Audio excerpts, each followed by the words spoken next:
Githa Hariharan is a major voice in contemporary Indian English writing. Winner of the Commonwealth Award for the Best First Book of Fiction in 1993 for the novel The Thousand Faces of Night. Githa Hariharan has to her credit two other novels, The Ghost of Vasu Master and Where Dreams Travel. A consummate writer of short stories, Githa Hariharan's The Art of Dying and Other Stories of Short Fiction Till Death. Today we are going to listen the story Gajar Halwa. Peel, peel, great. I have never seen such a pile of carrots before. It's all Chilamma's fault really. I would have been happy to say I have never cooked anything more than rice or gruel. Or in the good days, a handful of dal in lots of turmeric water. But Chilamma warned me before we went to the Memsahib's flat. Keep your silly mouth shut. Let me do the talking. If she asks you what you can do, say everything. You can cook, sweep and swab, wash clothes, look after children. If they have to teach you, it means at least 50 rupees less. But what do I know of their cooking, Chilamma? What if they find out? What if they beat me? Do you want to take the first train back to Salim? I don't have to help you. You are only my cousin's neighbor's daughter. Do you want to go back and become a beggar or worse? These Memsahibs in Delhi know nothing. You will learn their cooking in a day or two. Left to right. The shiny peeler peels a fine skin of the carrots. The pile of peeled carrots grows bigger and bigger. They are a naked red without their skins, red and angry like blood. Luckily for Chilamma, I know so little Hindi, I didn't open my mouth anyway. The Memsahib looked at me, but it didn't bother her that I seemed a deaf mute. How old is she? She asked Chilamma instead. She replied, 16, 17. Fawning, looking as if she was going to stroke the Memsahib's bare, plump, white arm. But you know our girls, they learn everything young. She can cook, clean, look after the Baba. But where is that little darling? Either the Memsahib had heard all this before, or she didn't believe a word of it. Okay, she said. 150. Because she looks thin and weak to me, and we may have to spend on doctors and medicines too. Poor thing didn't know that Chilamma could bargain so hard. She could even hike up the price of a rotten banana. 200, Memsahib. The lady in the next building has offered 250. But I said, what is 50 rupees? My Memsahib depends on me.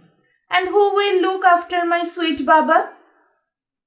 All right, said the Memsahib, no longer pretending she could win. I am desperate and you know it. But if she can't learn things fast enough, forget it. You can take her back. An hour later, I was there, in my new home, with my 2 petticoats, blouse, and my only good half sari. Wash your hands first, she said. Are you sure you don't have lice in your hair? I quickly stopped scratching my head, at least in front of her. In my few weeks in Delhi, I have learned enough Hindi to understand a little. But I still say yes or no when I have to speak. hoping it is the right answer. I have only finished peeling them, and already I can feel the stiffness in my right hand and the moistness in my underarms. I hold the carrots in the red plastic container, the one with the holes, under the open pipe at the kitchen sink. The water gushes out of the pipe, cold, fresh, and never ending, as if the entire river lies inside it. So, I have a job now, my first. Not that I didn't have enough work to do at home. The firewood, the water queue, that got longer and longer. That's where I learned to fight and push and shove. If you stand there like a dumb idiot, you will come home with an empty bucket, screamed Amma. My mother was always screaming. No wonder my father left her. He must have been afraid of going deaf. We are well rid of him. He is a lazy, drunken bastard, she said. She went to work every day, even on days when she was sick or when her stomach was empty, to the highway they are building near our village. She would leave at 6 in the morning after drinking the strong, sweet tea I made for her. She coiled a rag on her head, ready for the baskets of gravel she would carry all day. On her hip, she held the youngest, who she was still breastfeeding. The other two stayed at home with me. I would get my brother Selvan ready for school, feed him his gruel, oil and comb his hair, and wave at him from the door of our hut. That Perumai is like a little mother, everyone said. Then Thai, my baby sister, and I would begin our course for the day. The carrots, freshly washed, dazzle my eyes, like sunshine and rain water on my Memsahib's smooth pink skin. I pick up one and begin scraping. The grater with the 100 holes, big on one side, small on the other, scratches deeper and deeper into its flesh. The core is dry and a very pale greenish white. Its skin is thick. It doesn't grate easily. We never thought it could get worse, but we were wrong. The highway was built after 18 months of back-breaking work. Then Amma could not find work. The rains failed for the second year. No work anywhere, Perumai, Amma said, no longer screaming. When I heard her voice grown soft and gentle, I knew we are really in trouble. I think she wanted me to stay with her, but who knows? And what could she do? Our neighbor's cousin was taking 5 of the village girls to Delhi with her. Amma decided that I should go too. She said, earn something and send it to me. Listen to Chilamma, but don't give her any money. And don't get into trouble, especially with those Hindi boys. I have heard that they burn their wives and throw bombs in markets. I stuck to Chilamma like a leech on the train and didn't look at anyone's face. Then we came to her home, a small room in Munirka that smelt of urine. The room was actually a scooter garage. I learned later, but even this small dark hole with no tap for water and no toilet, Chilamma had got after years of working for the same Memsahib in the colony. She is my mother now, and I have to give her 50 rupees from my salary every month. That still leaves me 150 rupees to send home. But first I must buy a sweater. A blue one with shiny beaded flowers, the kind I saw a girl wearing at the milk booth queue. Then I don't have to sleep with the thin, lumpy mattress on top of me, pretending it is a blanket. At the milk booth, the queue reminds me of our fights at the water tap in the village. But I don't have to push so much there. I have made friends. We stick close to each other, so that we feel brave enough to stare boldly at the gundas who jump the queue and pinch the girls. My friends work in the flats in the same colony. Their memsahibs are a lot like mine. They tease me and laugh at my Hindi. But I know they are not so different from me. So I laugh with them. Like Amma, they tell me not to be a silly fool and slave for my memsahib.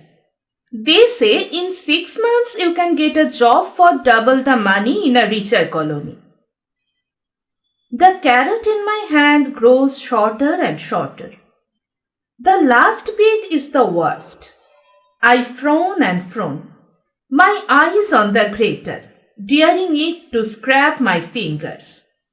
Then I steal a quick look behind me and pop the last stubborn bit into my mouth.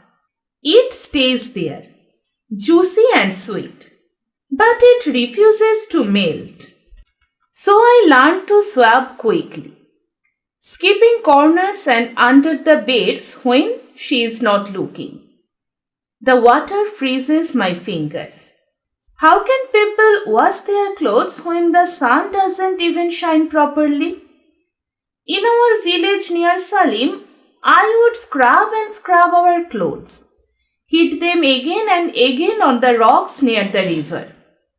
Here I squeeze out the baby's stinky clothes and pretend not to understand when the memsahib points out the yellow stains drying in crust on the diapers. I like the small kitchen though. If I shut the door and turn the gas knobs to high and hold my hands over the onions sizzling in oil, I feel warm, safe, almost as if I was at home. Only we now have a gas stove and fridge, and meat thrice a week. But it's not meat I am chopping today. It's carrots, mounds of it, for halwa, she says. She said Gajar Halwa, and laughed when I asked, Kachar Halwa? Maybe I should laugh at her the next time she calls me Prema. She has been to school, she can drive a car, and she can't say Perumai. So I scrape and scrape. The carrots fall the thick, orange gold raindrops on the plate. My arm gets stiffer and stiffer. My fingers feel as if they will never straighten out again. My fingers feel as if they will never straighten out again. Then she comes and pours the little mountain of carrots into a pan of milk on the fire. Stir, stir, don't stop for a minute, she says. So I stretch my fingers and begin stirring. The carrots drink up the milk, shucking like my hungry little brother at my mother's breast. Then more milk and sugar. Stir, stir, she barks. Don't you dare stop. Stirring, stirring, round and round, scraping the sides of the pan, round and round again. My cold body bent over the pan on the fire, my arm numb with pain. Then a great red gold worm spreads all over my bones so that beads of sweat stand out on my forehead. The gajar, absorbing, sucking in like a greedy round red mouth, swallows the sugar, the ghee and the milk. It sucks in everything. and the earlier spluttering becomes a faint but steady heave of red, like a heartbeat. Then gentle sighs. It becomes one big, gooey red, shark, heave. I bend and bend over it. I don't see anything else. My stirring arm now caresses it, and I can feel the grainy, syrupy, strange thickness they call Gajar Halwa. Then the skin of the halwa breaks open, right in the middle, like a great big yawning mouth. It sucks in my louse-ridden head with one well-aimed slurp. I am part of it now. The halwa a foot above my head. Part of the thickening red sweetness in the open mouth of this strange city. Stirring round and round. Scraping the sides of the pan round and round again. My cold body bent over the pan on the fire. My arm numb with pain. Then a great red cold warmth spreads all over my bones on that beads of sweat stand out on my forehead.